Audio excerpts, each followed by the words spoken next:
dependendo de todos aqueles fatores que a gente já falou, né, individuais, e pode vir a desenvolver um câncer, né? Agora, Doutora Arlene, para substâncias genotóxicas, desculpa te interromper, as mudanças que elas provocam no organismo, elas são irreversíveis, então, né? não necessariamente. Por que eu estou falando que não necessariamente? A substância genotóxica, ela chega na célula, né, que provoca um dano no celular, e com aquele dano celular, o organismo da pessoa começa a reproduzir células alteradas, né, que podem vir a desenvolver um tumor depois. Se o nosso sistema imunológico estiver bom, o que acontece? Ele reconhece essas células alteradas e destrói. É que nem quando a gente respira, você vai, por exemplo, visitar uma pessoa que está com tuberculose e não necessariamente pega a doença. Por quê? Porque você vai respirar o bacilo, né? Mas o seu sistema imunológico, quando esse bacilo entra no seu organismo, o seu sistema imunológico reconhece aquela substância estranha, aquele bacilo, e destrói, né? Faz fagocitose, tem todas as células brancas do nosso organismo, tem todo o nosso sistema linfático, que são os sistemas que nos protegem das agressões. Então, não é irreversível nesse sentido. Quer dizer, se começa o cancerígeno no seu organismo, no processo cancerígeno no seu organismo, e o seu sistema imunológico estiver atento a isso, né, falando uma linguagem mais simples, ele vai destruir essas células que começam a se formar de forma diferente. Agora, se por algum motivo, dependendo do tipo de câncer também, o seu sistema imunológico não consegue reconhecer aquela célula cancerígena como uma célula estranha, ela deixa ele funcionar. E aí as células vão se reproduzindo, pode demorar anos, pode demorar...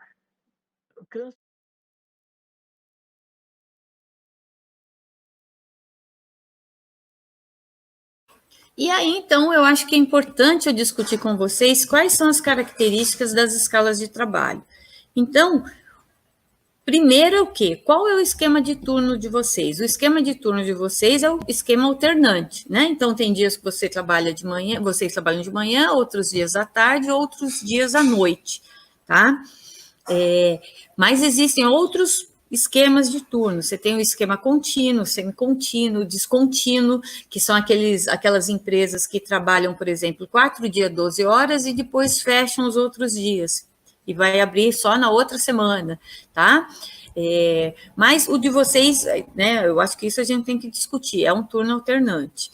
A regularidade do sistema de turnos é muito importante na hora de avaliar a escala de trabalho, tá? Então, o de vocês também tem uma regularidade, você não tem alteração, um mês você trabalha, você vai trabalhar só de manhã, ou outro mês só à tarde, o outro só à noite, não, todo mês você vai alternando os horários de trabalho, tá?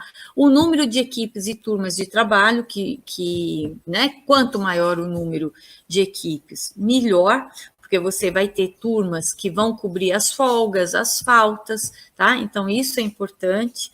A duração do ciclo de turnos também é importante, porque você, vamos dizer assim, quanto menor essa duração do ciclo, melhor, né? O ciclo de vocês, eu acho que era 35 dias, o de 12 horas, se eu não estou falando uma besteira, depois vocês me corrigem, tá? Mas tem ciclos maiores e menores, mas é uma duração até que adequada. A duração diária dos turnos, então, quantos dias você fica em cada horário de trabalho. Então, de manhã, você trabalha quantos dias? 3, 4 dias, depois você fica 3, 4 dias à tarde, 2 noites, tá? Então, isso também é importante para avaliar. O horário de início e fim das jornadas de trabalho, e por que eu falo isso? Porque, principalmente, os dois, né, as duas pontas, o início vai fazer com que o trabalhador, às vezes, acorde muito cedo para chegar na empresa, tá? E o fim também, a mesma coisa. Se não tiver um transporte da empresa, fica praticamente inviável você ter trabalhadores em determinadas empresas, né? Então, como que você vai chegar na Reduc às 5 horas da manhã, né? Você vai ter que acordar o quê? 3 horas, né? 2 horas da manhã, então isso influencia. E o horário de saída também, né? Se você sair meia-noite, 1 hora da manhã, como que você vai chegar em casa para descansar, tá? O número de horas de repouso entre esses turnos consecutivos, né? A legislação diz lá 11 horas, mas a gente sabe que isso não é adequado. Você tem que ter um tempo maior de descanso para você conseguir voltar ao trabalho. E isso também tem a ver com o tempo que você gasta para chegar no trabalho. Se você mora próximo e você pode ali, você vai ter o seu turno de 12 horas e você gasta 1 hora para ir para voltar. Mas se você mora muito longe, principalmente em grandes centros, você pode gastar 2 horas para ir, 2 para voltar. Esse seu gasto de tempo pode chegar a 3, 4 horas por dia. Tá? Isso faz muita diferença, né, em um dia. Imagine aí no mês todo. O número de noites consecutivas, então, quanto menor o número de noites, é melhor para a saúde do trabalhador, tá? O ideal são 2 noites, no máximo 3, não passando disso. Depois a sobrecarga é muito grande, que eu vou mostrar para vocês. E o número de turnos trabalhados antes da folga, né? Como eu falei, então vocês, né, vão de manhã, tarde e noite, por 30, eu vou falar 35 dias, se não for, depois a gente corrige, e depois você entra um novo ciclo, tá? Ou você trabalha, se eu me lembro, não sei, vou dar um exemplo aqui, você trabalha 3 manhãs, depois 4 tardes e 2 noites, aí você pega uma folga, por exemplo, de 3, 4 dias, tá bom? A direção e velocidade do rodízio, o que isso tem a ver? Lembra que eu falei que o nosso ritmo é circadiano, os nossos ritmos ligados ao sono e à vigília, né? Ao dormir e acordar, o que acontece? Se a direção dos turnos forem no sentido relógio, é melhor do que o contrário, né? Então, o melhor é que você trabalhe de manhã, depois vá para o turno da tarde, depois para o turno da noite. Aí você sai de folga, e quando você retornar, você pega de novo, manhã, tarde e noite. Ou não, você vai entrar à tarde, então você vai trabalhar tarde, noite, folga, e aí de manhã, né? É sempre melhor nesse sentido, porque o nosso organismo vai se adaptar melhor a essas mudanças, tá? Se você trabalhar 2 noites, depois você tem lá o descanso, depois você tem 2 tardes, depois 4 manhãs, quem está assistindo pode até pensar nisso, se já aconteceu. Você sente mais isso, você fica mais cansado e mais fatigado do que no sentido horário, tá? Outras características que são importantes: número de dias livres que você tem durante a semana e no fim de semana. Eu acho que no fim de semana é mais importante. Por que eu estou falando isso? Que é o momento que você pode ficar com a família, com os filhos, com a família, né? Sair, passear e realmente descansar, né? Ter folgas numa segunda-feira, às vezes, não ajuda muito. Ajuda porque você pode resolver alguns problemas pendentes, mas você não vai estar descansando, você vai estar continuando fazendo outras atividades, tá? O número de dias livres também em cada ciclo de turno, o número de dias que você vai ter de férias por ano, a possibilidade de troca de horário que você tem entre os colegas. Então, isso tudo você tem que analisar. Então, olha o número de fatores que eu estou listando aqui, que são importantes na hora de avaliar uma escala de trabalho. Tá? Você pode ver que depois de 10 horas, aqui, e aí na linha Y, você vê que está escrito risco relativo. O que isso quer dizer? Que a partir das 10 horas a curva sobe. E o que isso demonstra? Que o risco de sofrer acidentes aumenta muito mais, tá? Então, tem muitos estudos que avaliam o risco de acidentes de trabalho para turnos acima de 10, 12 horas, tá? E isso você pode pensar, né? E se eu troco, né, com um colega, eu vou ficar direto, né? Não chegou uma pessoa para me cobrir, eu vou ter que ficar direto. Então, esses riscos vão aumentando muito rapidamente. Tá? Outro estudo que eu quero mostrar para vocês é um que mostra, por exemplo, o tempo acordado, né? Como o maior tempo acordado pode levar a uma redução no desempenho e que como isso é comparável ao consumo de álcool, tá? Então, se você olhar na figura à esquerda, então você vai ver que você tem a concentração de álcool no sangue e nessa população de trabalhadores foram feitos testes de desempenho, tá? E o que esses testes mostraram? Que enquanto você quanto maior a concentração de álcool no sangue, o seu desempenho vai reduzindo, então sua chance de erros vai aumentando, né? Esses testes são aqueles testes, por exemplo, de você ver figuras, né? Que falam assim, olha, se você vê uma bota, você vai apertar esse botão, tá? São testes muito simples, mas que dão um resultado muito bom. À sua direita, você também vê uma figura semelhante que também vem mostrando o tempo acordado e na linha Y o desempenho também. E aí mostra que o quê? Você, a partir vamos pôr aqui, 16 a 18 horas acordado, olha como o seu desempenho cai rapidamente, tá? E o que isso significa? Também que você, a partir de um momento, você começa a errar, tá? Isso qualquer pessoa. E esse tempo acordado, eu estou falando de tempo acordado, não tempo trabalhado. Então, por isso que eu falo que o tempo de percurso é importante. Então, se você entra às 7 da manhã, mas você acordou às 5, então você sai às 2, né? E vai chegar em casa às 4, né? Então, você já está das 5 às 16 horas, você já está, né, um grande tempo acordado. E aí, depois disso, você já está 11 horas, né, acordado.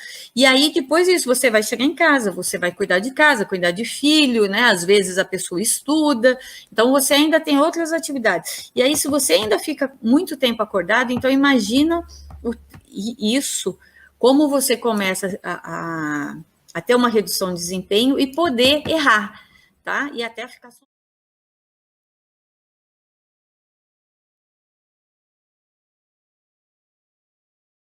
Então, na verdade, se você analisar uma tabela de 12 horas, essa que parece que está sendo proposta aí para vocês, ela tem mais folgas, ela tem, apesar das 12 horas, ela tem mais folgas. E aí nós vamos cair numa coisa que é típica das tabelas de turno, é como se ela fosse um cobertor curto.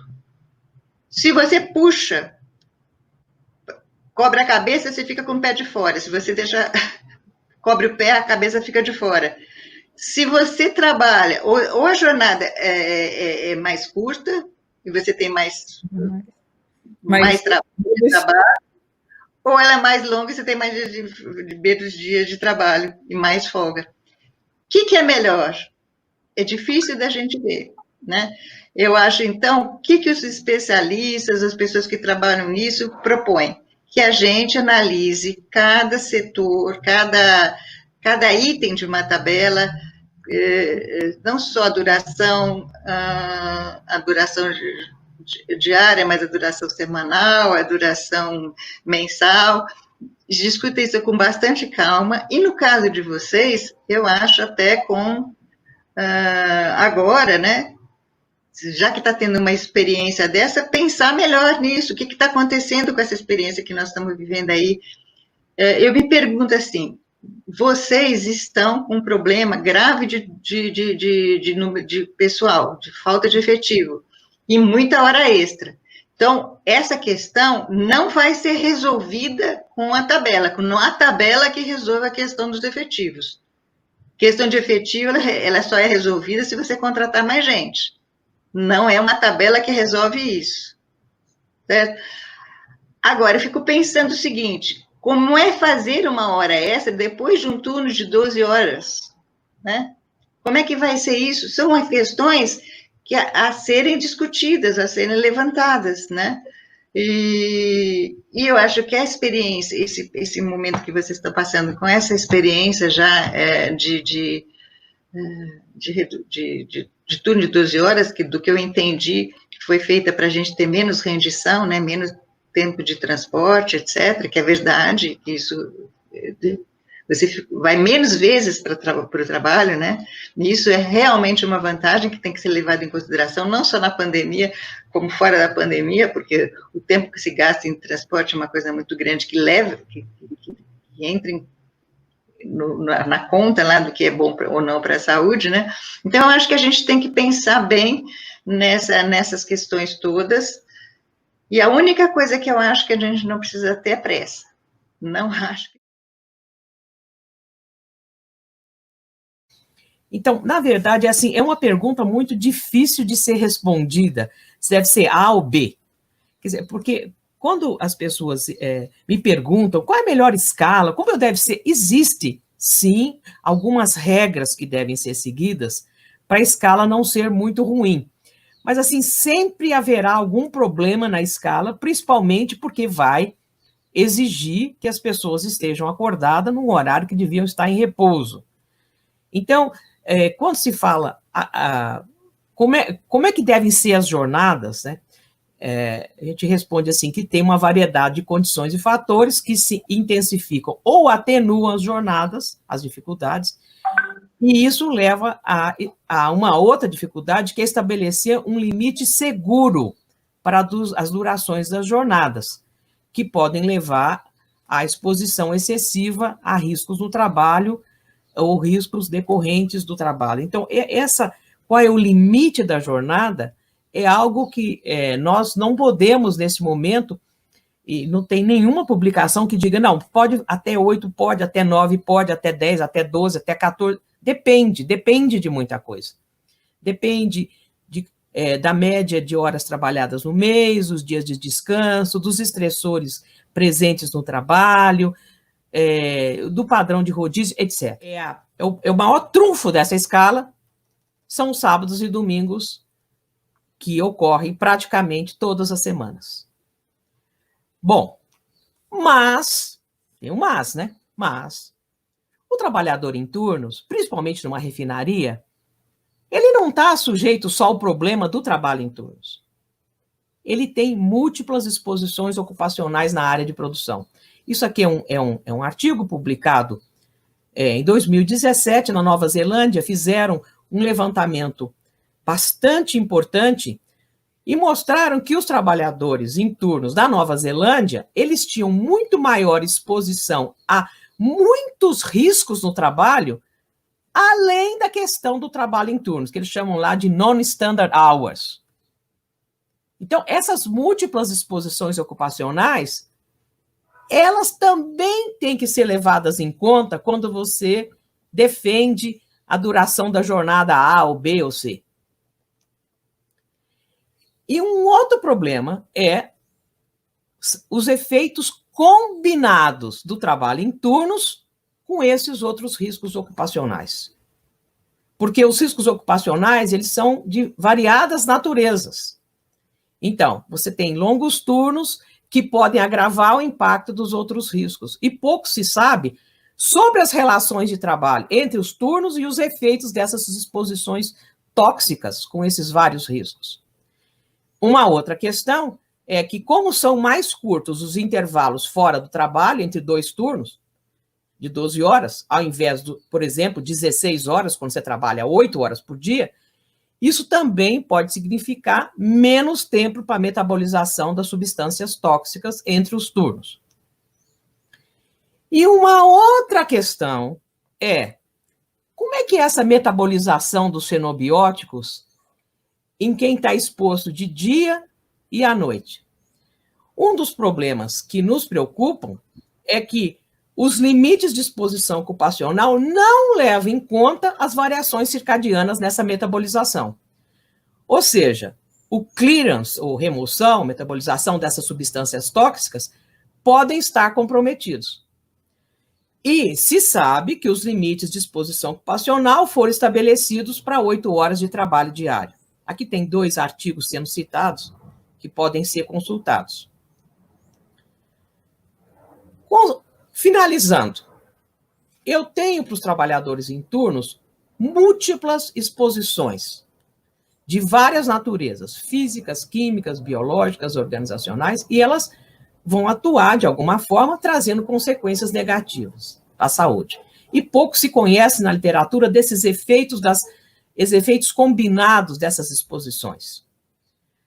As recomendações sobre as exposições ambientais geralmente estão baseadas em turnos de 8 horas e diurnos. E, nesse caso, teria que verificar se são excedidos os limites de tolerância à exposição ao longo da jornada. Tem um outro aspecto que não cabe no tempo que nós temos, que é o desconforto em relação a outras questões, ritmo de trabalho, pausas, posturas corporais, demandas físicas e outros aspectos de atenção, vigilância, sonolência, além de questões relacionais, que também podem afetar o desempenho no trabalho e o bem-estar dos trabalhadores. Os limites de exposição ocupacional não consideram o prejuízo causado pela exposição ao trabalho noturno nos mecanismos de metabolização dos xenobióticos, pois, à noite, seriam mais suscetíveis os trabalhadores aos efeitos das exposições ocupacionais do que quando expostos apenas durante o dia. E, finalmente, uma outra questão que é para se pensar: quais são os aspectos negativos e positivos relacionados às questões sociofamiliares. No caso dos aspectos negativos, é a ausência da figura materna e paterna durante vários dias consecutivos, que a pessoa sai de casa de madrugada e volta tarde para casa. Pode haver limitação dos dias de folga coincidentes com o fim de semana, que não é o caso nessa escala, mas pode haver e há um tempo reduzido para descanso após o período noturno, após cada dia de trabalho. Eu coloquei aqui 2 pontos positivos, que, a meu ver, são os que mais aparecem, não todos aqueles que eu já citei, que é um maior número de folgas coincidentes com os fins de semana e a redução do tempo gasto em transporte para ir e voltar do trabalho, porque a pessoa vai menos vezes ao trabalho. Alguns colocaram aqui, não, mas a exposição ocupacional é a mesma, porque o número de horas de trabalho é o mesmo. A exposição ocupacional, matematicamente, é a mesma. Biologicamente, ela não é a mesma. Você está exposto, quando você trabalha 12 horas, 50% do tempo mais. E você tem que fazer um clearance desse tempo, além que você está exposto num período menor fora da empresa. Então, não é verdade, se você fizer a conta matemática é igual, mas do ponto de vista biológico, não é igual. Nunca foi igual. Aliás, isso é uma pegada, né? Que as pessoas pensam, não, mas tanto faz a tabela que a exposição ocupacional mesmo. Não tanto faz. E tem mais um